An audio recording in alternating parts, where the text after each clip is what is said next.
en el seu esforç per aprofitar els recursos de la natura, per satisfer les seves necessitats. L'humà ha aprofitat tant el seu propi treball com la força animal. Amb l'evolució de les tècniques, les societats van disposant a poc de recursos que van substituir la força humana i animal, i facilitar així el treball d'homes i dones. Amb la revolució industrial a partir del segle XVIII, les màquines van reemplaçar progressivament el treball muscular de l'home.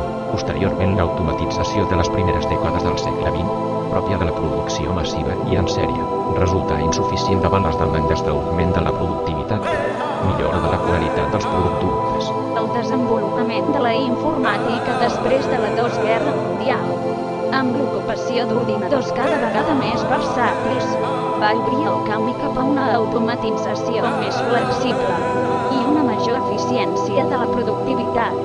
Les necessitats d'automatització, unides al desenvolupament de tècniques per al control de moviments, via la investigació i experimentació científiques, són factors que han propiciat l'aparició i desenvolupament dels robots.